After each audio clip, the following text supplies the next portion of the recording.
把这几个文件放档案室去。是。李科长。哎。报告。李光明，哎，你怎么回来了？伤好了？基本上全好了。队长，李光明请求归队。你就别骗我了，医务处的葛主任都给我打过电话了，说你1周之后才能出院。现在赶紧回去，把伤彻底养好。队长，我真的全好了。你看我现在连拐杖都不用了。再说，他们都那么忙，我能扛得住吗？你就给我安排任务吧。你的心情我能理解，但这身体才是革命的本钱。队长，我真的好了。再住院，我就得转院，转精神病院去。看来你这次的态度很坚决吗？青山不下火线，你就给我安排任务吧。好，正好，这次水滴工程从全省甚至外省调集了一批技术骨干和优秀的工人，110号人。这次政审工作交给你了，注意要劳逸结合。是。啊，对了，队长，张阿水的案子有眉目了吗？之后有大行动，一定要带上我。哎，放心吧，拉不下你，去吧。是。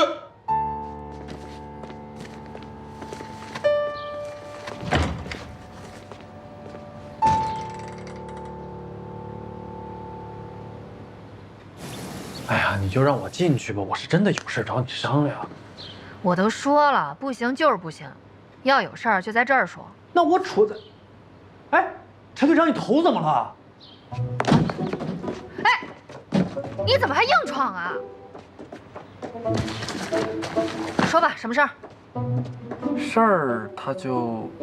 哎，柜子怎么歪了？我刚才找东西来着，怎么了？哦，红梅啊，你这房间也挺乱的，我帮你重新布局，重新给你设计设计，怎么样？你没事吧，季丹阳同志？这是我的房间，我想怎么着就怎么着。红梅啊，我是真的很想帮你，这好同志之间就应该互相帮助，对不对？一个好的房间布局，对生理和心理上真的非常的重要。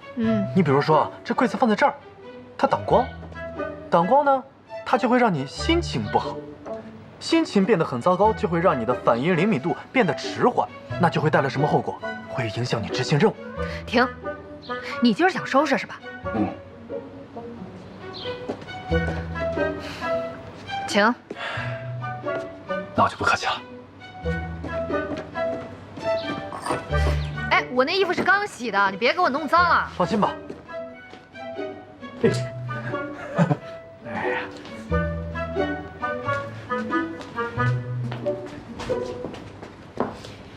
这柜子里都是重要的资料，小心点儿。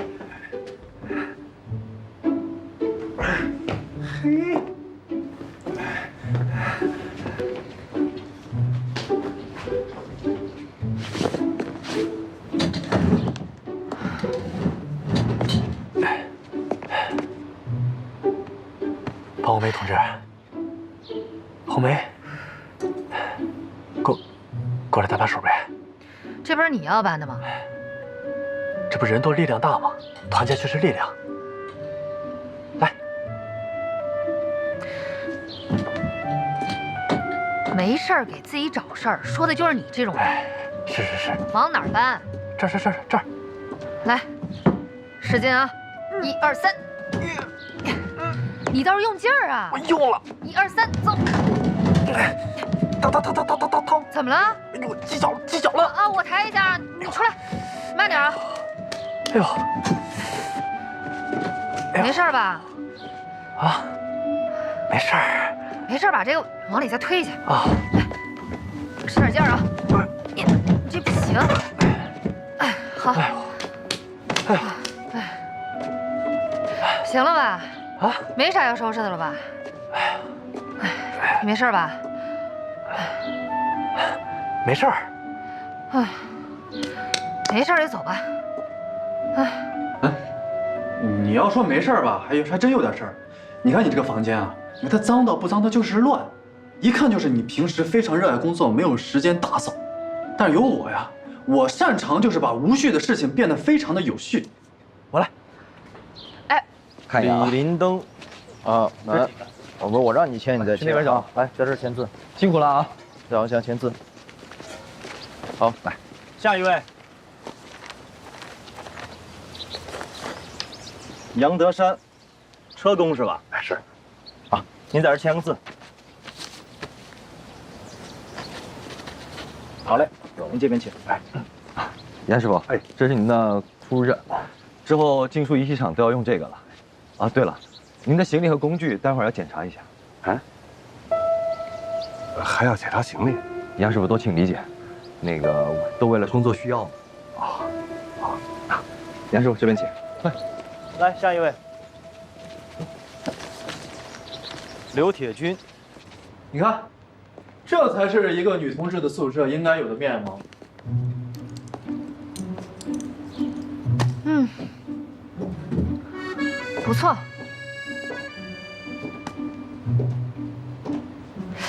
哎，要是白慧的房间，你是不是也这么帮忙收拾？她那屋哪用打扫啊？那肯定是干净的像清澈的泉水一样。哦，这么听起来是去过。那还用去吗？那人家是护士，那护士的房间不都得干干净净的呀？到底找我什么事儿？嗯，你这拦都拦不住来给我打扫房间，不像你鸡蛋样。哎呀，要不说是公安还是公安。行，那我就不瞒你了啊。你那手串，借我用一下呗。不是给你了吗？不够用啊，这一粒哪够啊？还在吧那里？在实验室呢。哎，我跟你讲，这个手串啊，真的对我们非常的重要。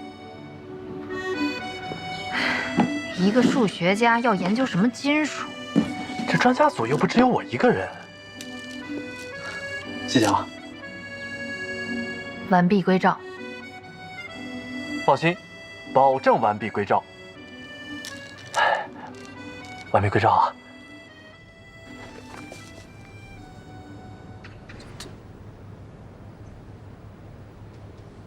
这一串手链就提炼这么点啊？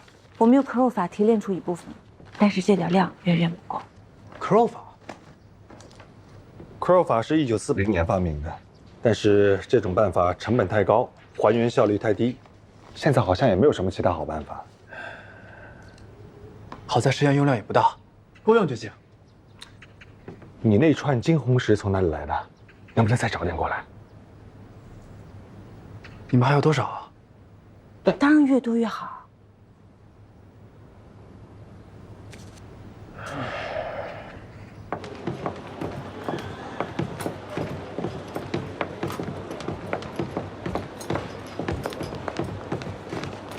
丹阳，你找我？你送庞红梅那个手串是在哪买的？那个不是买的，怎么了？是这样，我们现在急需金红石，从哪儿能弄到那东西啊？那个是我爸当年上东山采药的时候无意中发现的，后来找人打磨的。东山？啊，那你知道东山具体哪儿吗？这个我不知道，回头我帮你去问问吧。啊，行。你是不是很急呀？啊，确实比较急。那这样，我今天下班回家就帮你问。行。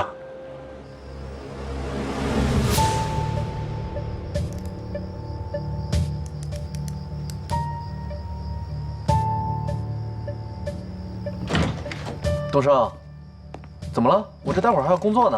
丹阳，你可算来了。怎么了？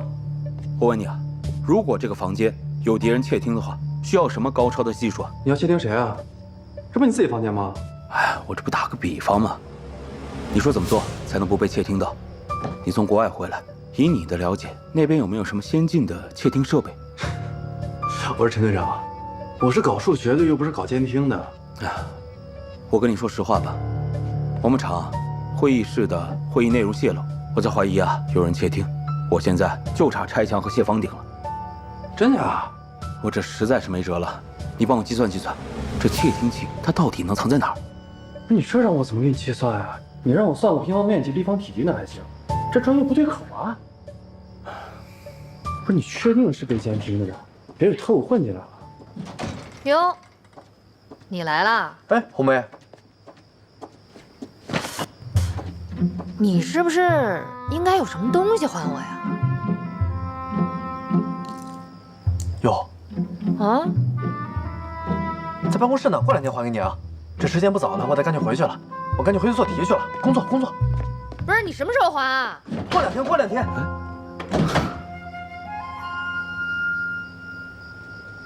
丹阳跟你借什么了？啊，吓成这样。不知道啊。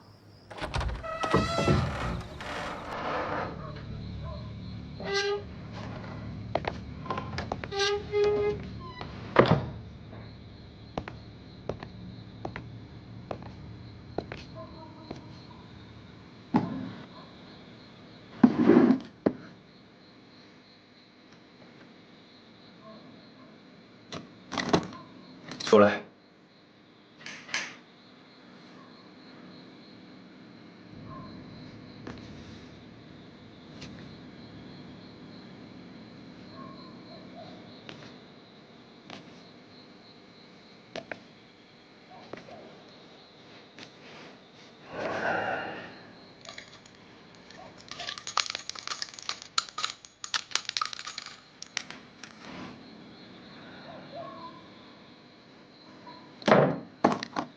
对不起了，雷科长，冒犯你了。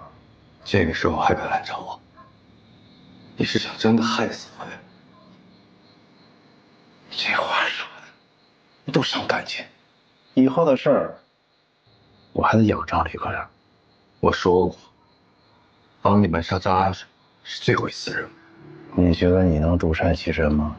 不要再跟我说这些了，他们已经开始怀疑我了，我不可能再帮你们做事。张安水的事儿，李科长干得漂亮。小王说了，可我要当面感谢你。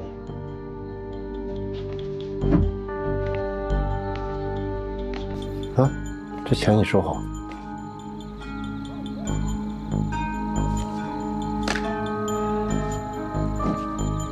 我听说仪器厂又要搞一个什么水池，李科长，你帮我打听一下那方面的信息，越详细越好。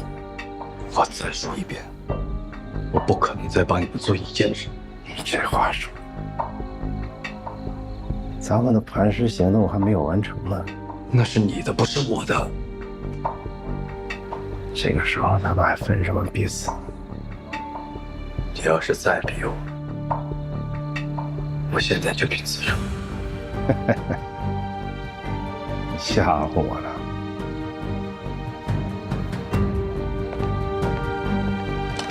你敢去，我现在就崩了你！有种你现在就打死我！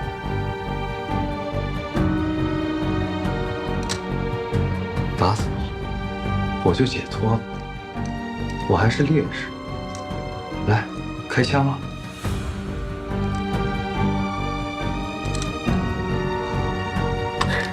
行啊，李科长，不愧是当过兵的人啊，有种，我也真没看错你。我还以为你多在乎芊芊呢，我还等着你让个喜糖呢。哎，对了，那抽屉里有他给你写的一封信，你好好想想。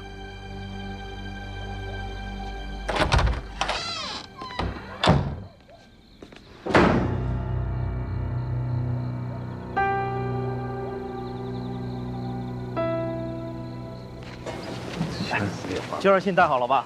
拿出来啊！哎，对不起，来，先帮我签个字。哎，这位同志，总得有个先来后到吧？你怎么能插队呢？是啊，没有，他刚才已经来过了啊，刚才上厕所去了，这不回来了吗？谁看见上厕所了？我怎么没看着啊？谁看见他来了？我们排好久了。同志，我说啊，这干什么事儿都得有个规矩，没有规矩成不了方圆呀，是不是？要是不讲规矩，咱大伙儿还在这儿排队干什么呀？不是你这个人，他就一个人。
说两句。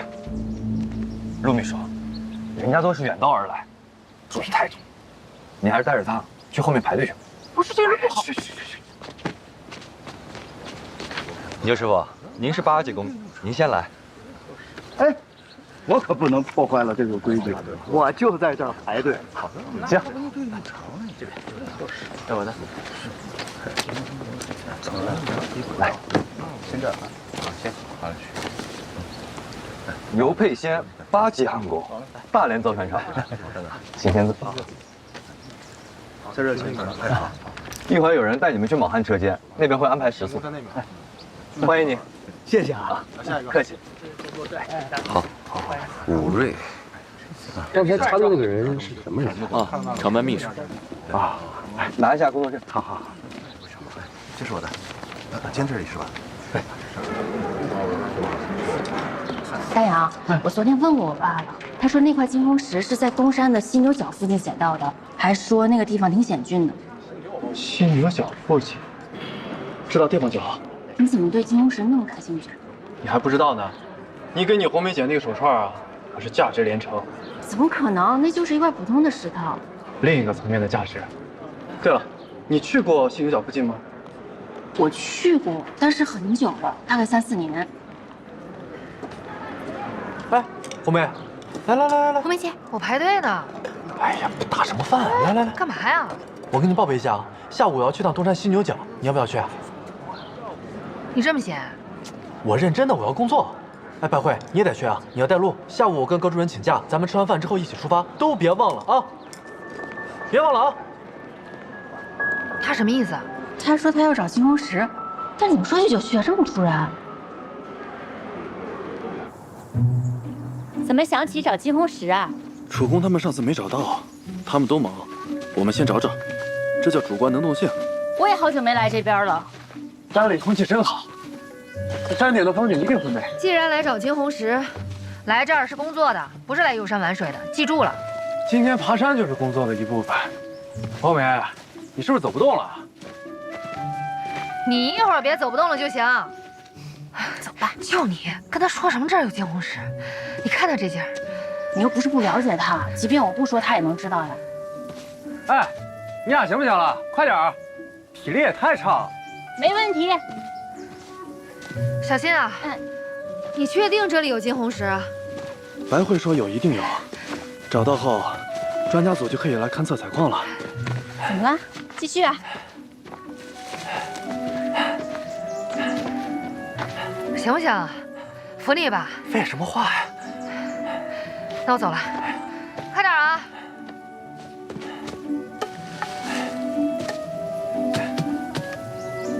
不行啊，姐。这都哪来那么些劲儿啊？你们小心啊，这有点滑。慢点啊！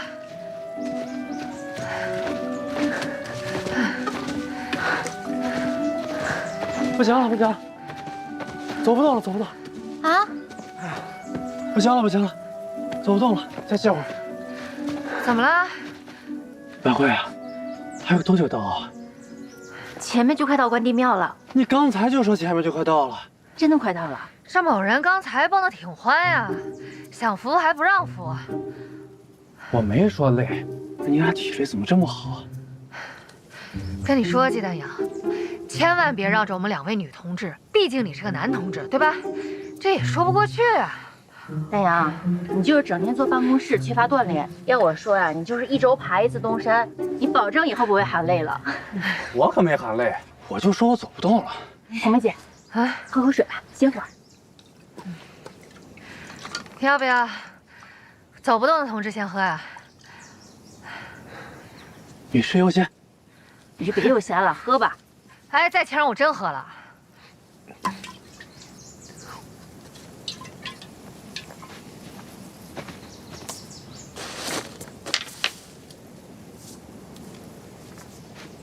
哎，你们快看，我看到什么了？啊？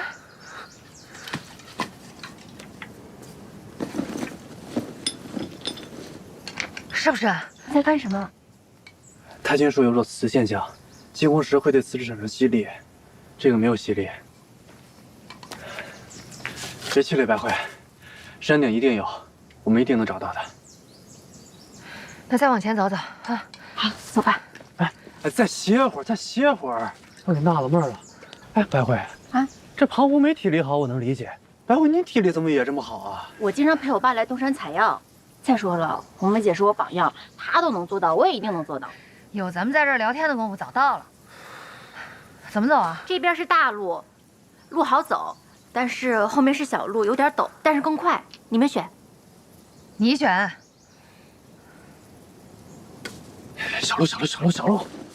你行吗？走，你慢点儿。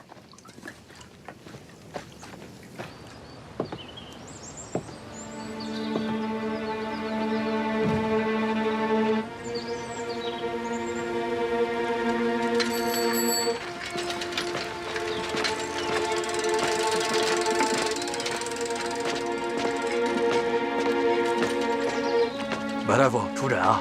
快出诊！着火了！快来救火呀！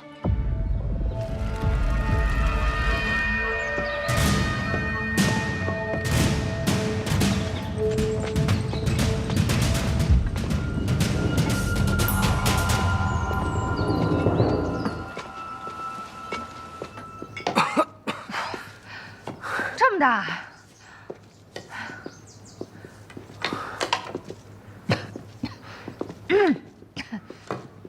这关帝庙有年头了吧？听老人说，这是乾隆年间修建的，以前香火还挺旺的。我就希望咱们赶紧找到犀牛角。白慧，哎，到底在哪儿啊？啊，就在庙后面，很近了，跟我来。希望你能少说点话。哎，你又不累了是吧？队长，行李的文件让人给取走了，人影都没见着。这埋伏了好几天了，这文件怎么会突然被人拿走？到底怎么回事？是长生负责盯着的，结果旁边突然间着火了，长生光顾了救火，忘了主要任务。这鱼眼看都上钩了，结果又让他给跑了。这好端端的怎么会突然着火呢？这很明显，这是敌人故意放火，声东击西。案发现场都调查过了没？都有谁经过？你别告诉我说，徐长生连这点都没记住？都是些普通老百姓。长生说了，白大夫也正好经过了。白大夫，白明翰。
小心啊！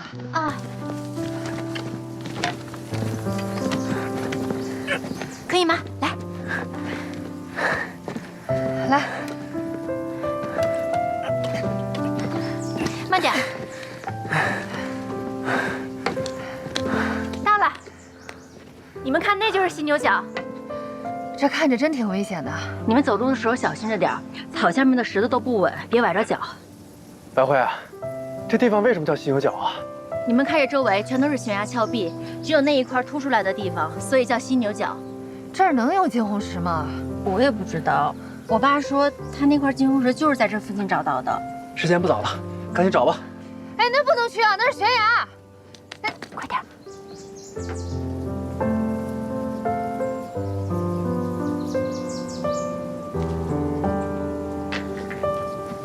丹阳，我又找到一块。这个是吗？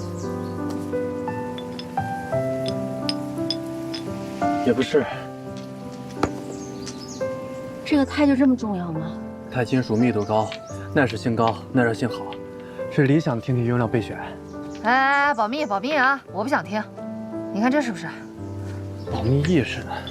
会议室泄密的案子你还没破呢，也别天天盯着我了。这也不是。会议室还能泄密？不该问的别问。哦。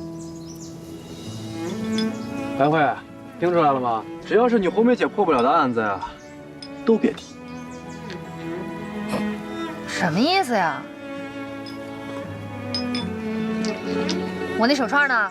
问你呢。手串怎么了？他为了找钛金属，把我手串借走了。你得记得还我啊！啊，知道了。哎，白慧，你还记得那个手链的原石长什么样吗？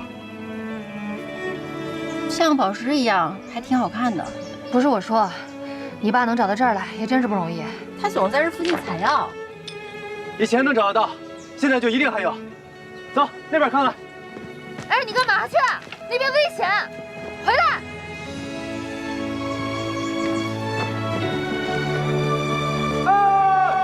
金红石，你在哪里？我们一定找到你。唐梅，韩亮嫂子，很爽的。一定要找到金红石！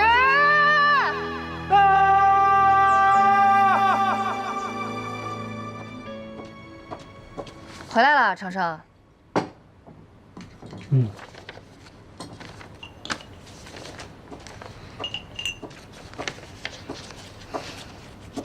怎么了？这是愁眉苦脸的。别提了，挨批评了。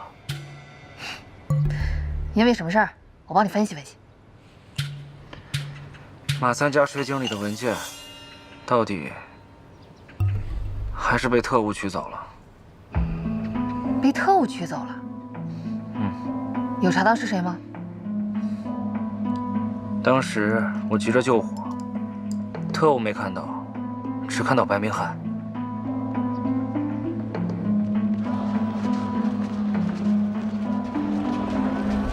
红梅，这么一个大夫，值得咱们盯这么久吗？就算是个大夫，那也是见过世面的大夫，懂不懂？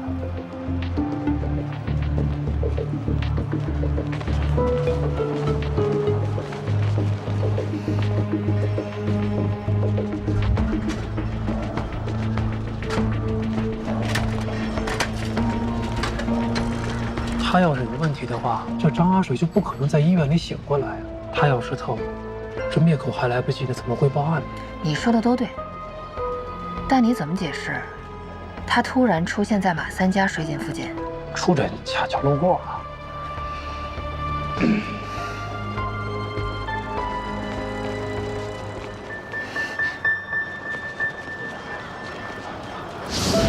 不，这是什么呀？眼托托，好吃，尝尝。他有病，不能吃。碾托托？什么？我去跟那个人，你调查一下白大夫为什么会出现在邮局。是。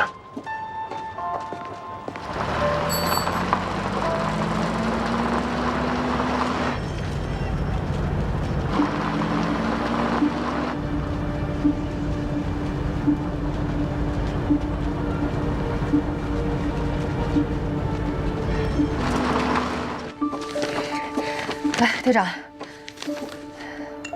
碾托托？嗯，这不是一种点心吗？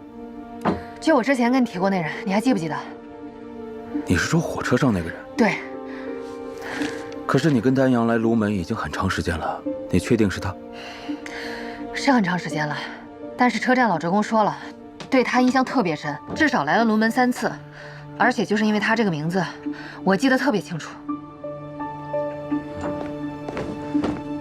队长，我刚从邮局查完回来，白明翰寄的都是些中药。寄给谁的？一个姓王的患者，我查了，中药没问题。患者用查吗？火灾现场，白明翰出现的时机的确太蹊跷了。红梅啊，考虑到你现在跟白慧的关系，调查的时候一定要注意方式方法。明白。队长，会议室我又检查了一遍，没有问题。我只是建议，咱明天会议能不能换个地方？你去麻烦一下韩厂长，让他压缩一下会议的人员。除了韩厂长、魏书记、专家组、专项组以外，其他的人能不参加就不参加了，保密才是第一原则。是，行，都去吧。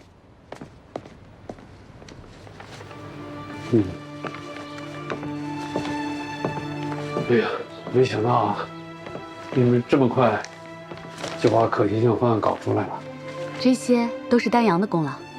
新闻也倾注了大量心血，没有他，我不可能这么快完成的。你们俩呀，就别客气了。新中国的功劳簿上，你们俩都有份儿。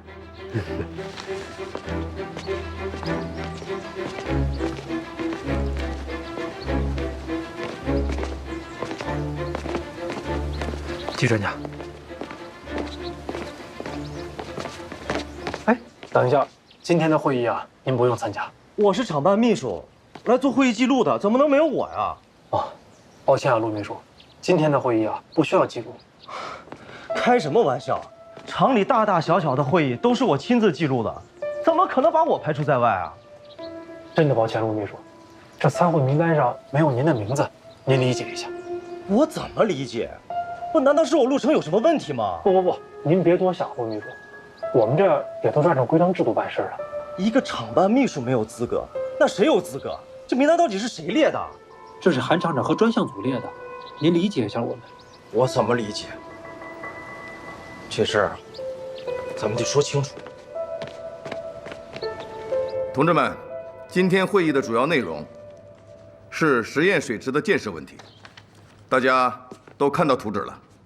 这项工程啊，对于我们仪器厂来说，那可是前所未有的大工程啊！施工的时候，我们还要征调兄弟单位的一些设备，才能满足施工的条件。今天是专家组和生产建设部门，大家在一起沟通一下，看如何能保质保量的把实验蓄水池建设好。下面呢，由楚工给大家介绍一下具体的情况。我先说一下下面的情况啊。水池池体是钢筋混凝土结构，水槽两端的上方铺设有轨道，以便拖车在轨道上行走。这水池的长度呢，要根据这个拖车的最高速度来定，包括加速段、等速段、减速段的距离。模拟潜水航行啊，池底一定要平坦。水池的水深可以调节。我们计划在水槽的一侧安装一个可以在水池中模拟规则和不规则的大风波的造波机。水池可以根据实验的要求随意选择，拖车的工作轨道可垂向升降，以便能达到咱们对不同深浅水实验的要求。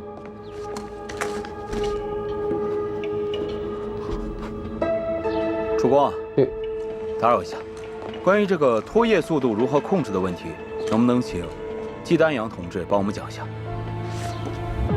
拖延时间，我们出去查，不要说真实数据。哦，丹阳，那个数据都是你设计的，你上来给大家讲讲。好吧，那我就简单的说一下这个拖曳速度该如何控制的问题。这个图我先收一下啊。这个公式啊是这样的 ：T B D 比 T 等于括号1加 F 1 G 括号。丹阳说喇叭被反向窃听，什么意思啊？这还不明白，就是喇叭里肯定出了问题。这喇叭里怎么会装窃听器呢？而且咱们已经反复检查过了。但是喇叭里确实出现了电流的杂声。队长，有没有可能是广播站里有人误触了呢？广播站？红梅，你跟我去一趟广播站。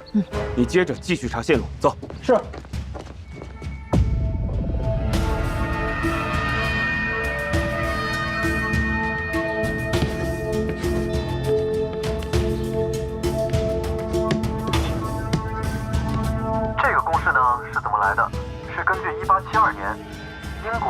学家弗劳德，他首次提出的这个公式，在英国的托基创建了世界上第一个船模实验水池。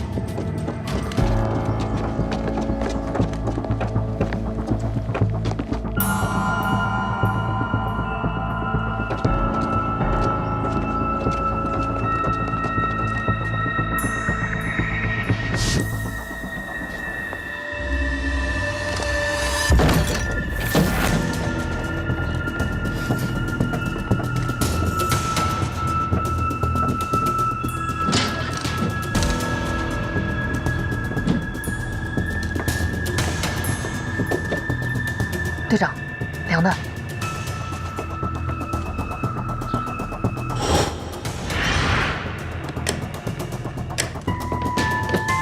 奇怪，没开机怎么会有响声？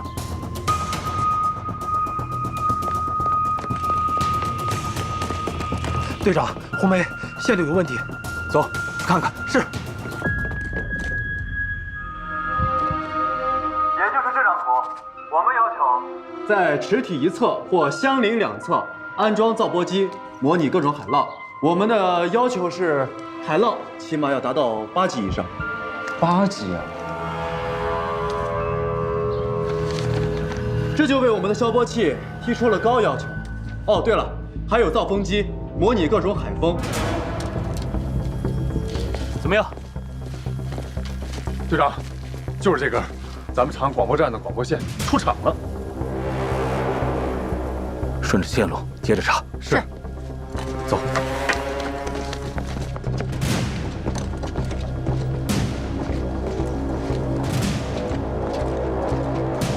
等一下。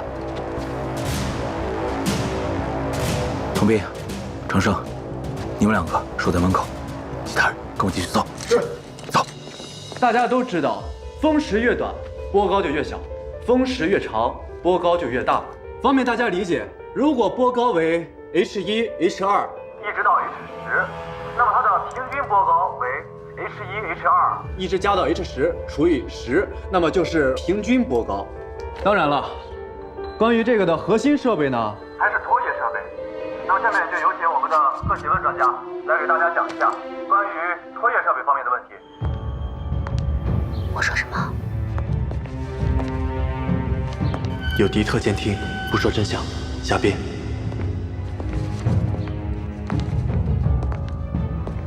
目前世界各国都在建造属于自己的实验水池，这个实验水池呢各有特色。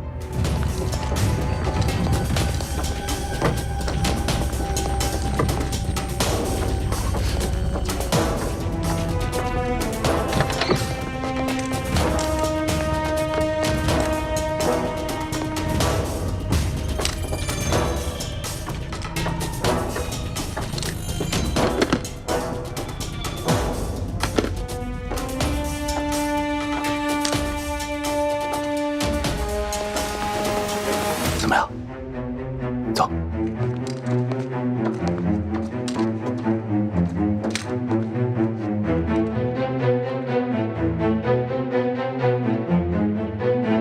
关于这个拖曳设备呢，也分很多种，有吊拖、尾拖、手拖、绑拖等等。关于这个拖曳设备相关的，我们要考虑。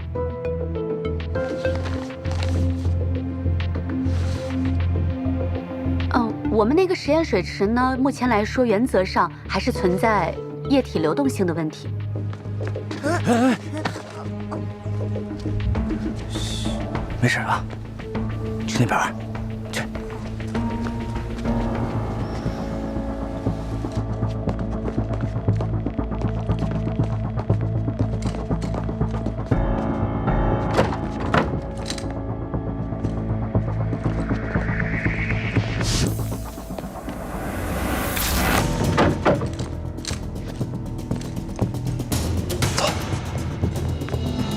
封闭容器中的静止流体，一部分产生压强变化，会瞬间大小不同的转至各处。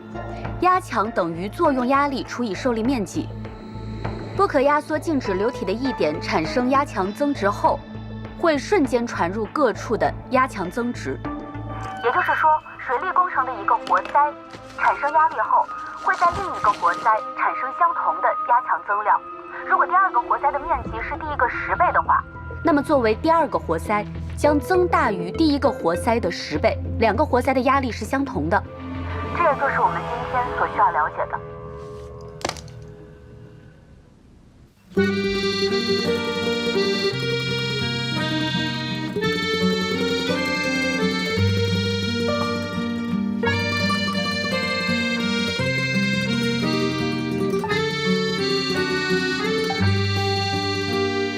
勇敢的理由，在你的眼眸，相对不用说出口一样的感受。无论去哪，结伴出发，执着于沉默表达。